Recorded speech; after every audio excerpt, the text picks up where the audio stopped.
Picture चालू करो बे। प्रेम शुक्ला जी, प्रधानमंत्री नरेंद्र मोदी का ये कहना कि अगर हम बटेंगे तो बांटने वाले जश्न मनाएंगे, क्या आशय है उनका? क्या वो कास्ट पॉलिटिक्स, कास्ट सेंसस, इसके इर्द गिर्द हमला कर रहे हैं कांग्रेस पार्टी में? मगर क्यों? देखिए, इस देश को बांटकर ही अंग्रेजों ने जो अपनी महफिल सजाई थी और 150 वर्षों तक जो है इस देश पर राज किया।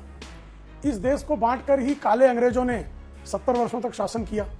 क्या बोला तूने? नहीं, पहले क्या बोला? चलो। तुष्टीकरण की राजनीति के पहले जो है धर्म के आधार पर बांटना, फिर जो है शिया सुन्नी बांट देना, फिर वहाबी शिया सुन्नी, फिर तमाम तरह की, इस तरह से हिंदुओं में जो है ब्राह्मण, क्षत्रिय, जाट, गुर्जर, वैश्य, अनुसूचित जातियों के विभिन्न जातियां, तो लगातार बांटने का काम करके लोग तुष्टीकरण की राजनीति करके लोगों ने जो अपनी सत्ता की महफिलें सजाई। अरे यार क्या बात कर रहे हो यार, भाई साहब, मतलब कुछ भी बोलोगे?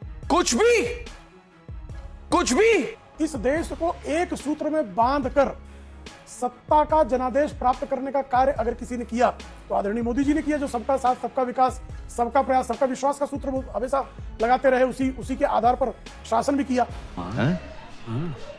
अच्छा बात नहीं है। अब जो लोग इस देश को बांटने का पहले से प्रयास करते रहे हैं, वो फिर से इस देश को बांटने का प्रयास कर रहे हैं। वो यहाँ आएंगे तो कहेंगे संविधान खतरे में है, अमेरिका की धरती पर जाएंगे तो कहेंगे आरक्षण खत्म कर देंगे हम, हरियाणा जाएंगे तो एक भाषा बोलेंगे, केरल जाएंगे दूसरी भाषा बोलेंगे, कश्मीर जाएंगे तीसरी भाषा बोलेंगे। कश्मीर में कह देंगे सारे जो हैं वो उत्तर भारत के अन्य प्रदेशों के लोग बाहरी हैं, वो वायनाड में भीतरी हो जाएंगे।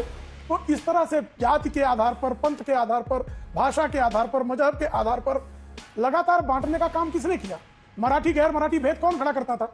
आज हम जो है मराठी को अभिजात भाषा का दर्जा देते हैं, बांग्ला को अभिजात भाषा का दर्जा देते हैं, लेकिन बांग्ला गैर बांग्ला नहीं करते कि बिहारी है वो बंगाल में आकर जो है बंगाल को खराब कर रहे हैं। महाराष्ट्र में जो है मराठियों के अलावा गैर मराठी जो आ रहे हैं वो महाराष्ट्र को नष्ट कर रहे हैं। ये बातें भारतीय जनता पार्टी नहीं करती है। हाँ बेटा, लगता है तुम गू खा के ही मानोगे। ये बातें कौन करता रहा है? अंजना जी, आप उनको भली भांति जानती है। इंडिया अलायंस के तमाम घटक दल करते रहे, ठीक है। स्वयं जो है कांग्रेस इसी तरह की राजनीति करती रही है। अतुल जी, इसका जवाब दीजिए। और साथ ही संविधान सम्मान सम्मेलन, ये कब तक चलेगा? ये संविधान को बचाना है, संविधान खतरे में है, क्योंकि जनता ने तो एनडीए की सरकार फिर से बना दी है। हाँ, बीजेपी को 240 ही सीटें मिली, लेकिन एनडीए को तो फिर से जनादेश दिया है। अभी मजा आएगा ना भिड़ो। देखिए अंजना जी, प्रेम शुक्ला जी इतिहास को दोहरा रहे थे। कौन काले अंग्रेज है, कौन श्यामा प्रसाद मुखर्जी मुस्लिम लीग जिन्ना के साथ सरकार में बैठे थे, कौन सावरकर जो है वो हिंदू सुभाष चंद्र बोस की आजाद हिंद सेना के खिलाफ लड़ने के लिए देश के नागरिकों को, देश के जवानों को ब्रिटिश आर्मी में भर्ती होने के लिए कह रहे थे।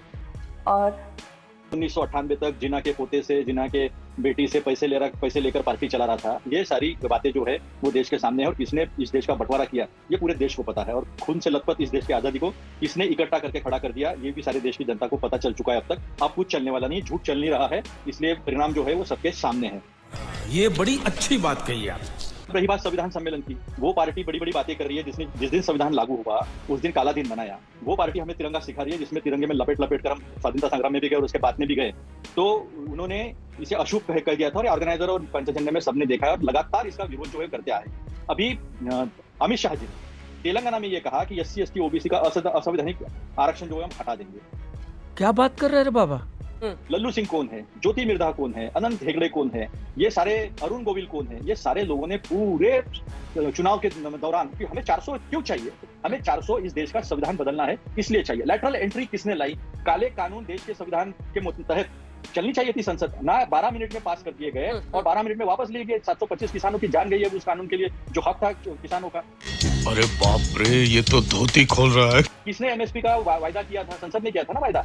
संसद को क्या बना के रखा है इन्होंने? अब तक वो कमेटी बनाई नहीं है, MSP कानून दी नहीं है। ये सारी बातें जो है राहुल जी जनता में रखते हैं। संविधान खतरे में बिल्कुल है, ये लोग जब तक है, ये संविधान के लिए खतरा है, ये देश जानता है। मुझे आज बुरा इस बात का लगा अंजना जी, आज कम से कम छोड़ देते। आज उस छत्रपति शाहू महाराज जिन्होंने इस देश में 1902 में सबसे पहले आरक्षण दिया, जिसका अफर्मेटिव एक्शन प्रोग्राम अमेरिका ने भी एक्सेप्ट किया है डॉक्टर बाबा साहब अम्बेडकर ने संविधान में इसे लाने के बाद, उनके वंशज शाहू महाराज उनके वहां उन्होंने वो प्रोग्राम लिया था और उसके ऊपर ये उंगली उठा रहे हैं। तो इनकी पांचों की पांचों उंगलियां इनके तरफ ही है। बंटवारा इन्होंने किया, संविधान का अपमान इन्होंने किया, तिरंगे का अपमान इन्होंने किया है। इनके हेडक्वार्टर पर मैं जहां नागपुर में रहता हूं 52 साल तक तिरंगा लगानी है, कुछ हमारे कार्यकर्ता लगाने गए थे, उनके ऊपर केस आज भी चल रहा है। तुम्हें शर्म है? कुछ शर्म आया है?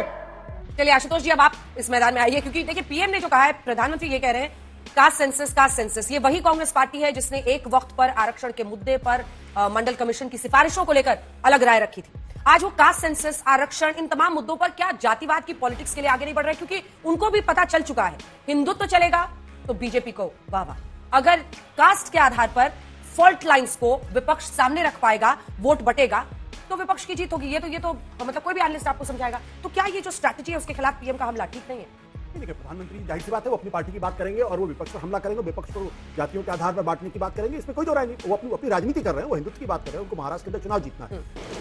ठीक है, समझ गया।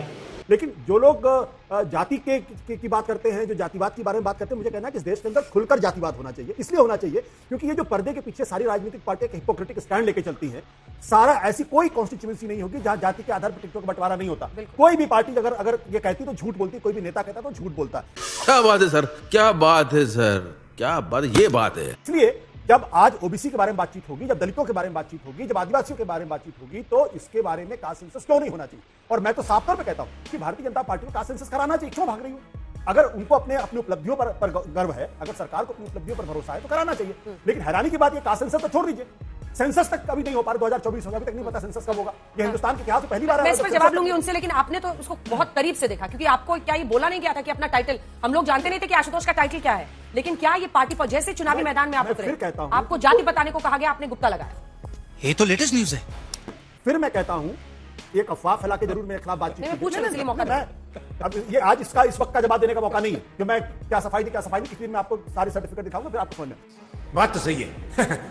दूसरी बात क्या, मैं अपनी बात भी करता हूं कि मुझे अगर कहीं से चुनाव लड़ाया गया तो पार्टी ने सोचा कि भाई इस इलाके के अंदर इस जाति के लोग ज्यादा होंगे, इसमें तो कोई दो राय है नहीं। और जो पार्टी ये कहती है कि वो जातिवादी राजनीति नहीं करती, वो सिर्फ झूठ बोलती है, उनसे कहिए गंगा में खड़े होकर यह बात कर दे, या गीता पे हाथ रख के बात कर दे, कुरान पे हाथ रख के कर दे, बाइबल हाथ रख के। कोई पार्टी, हर पार्टी करती है, चाहे भारतीय जनता पार्टी, चाहे कांग्रेस पार्टी हो, चाहे शिवसेना हो, चाहे बिना कास्ट कॉम्बिनेशन के कोई पॉलिटिक्स देश के अंदर कर ही नहीं सकता। ये क्या हो गया? ये क्या सुन रहा हूं मैं? उसकी जड़ें कहां पर है? वोटर के मन में? नहीं, वोटर के मन में नहीं है। ये जातिवाद, हमारा समाज जातिवादी है। आप सुबह उठिए, कोई भी अखबार मैट्रिमोनियल उठा के देख लीजिए, हम अपने बेटे बेटियों की शादी करें तो अपनी जाति में खोजते, आपको इंसान नहीं दिखाई पड़ता, आपको जाति दिखाई पड़ती। अगर है हिम्मत, मैट्रिमोनियल तो पूछिए ना, एकदम फेयर, ब्यूटीफुल, फला चिला, फिर जात जरूर आता है, रेसिस्ट, कलर, हर चीज, हर मैं ये कहता हूं जब समाज जाति के आधार पर बटा हुआ है, अगर हमारे घर की लड़की अगर किसी दूसरे जाति के लड़के से अगर प्रेम कर लेती है तो रोज खबरें आती हैं, या तो उसके साथ किस तरीके का व्यवहार किया जाता है।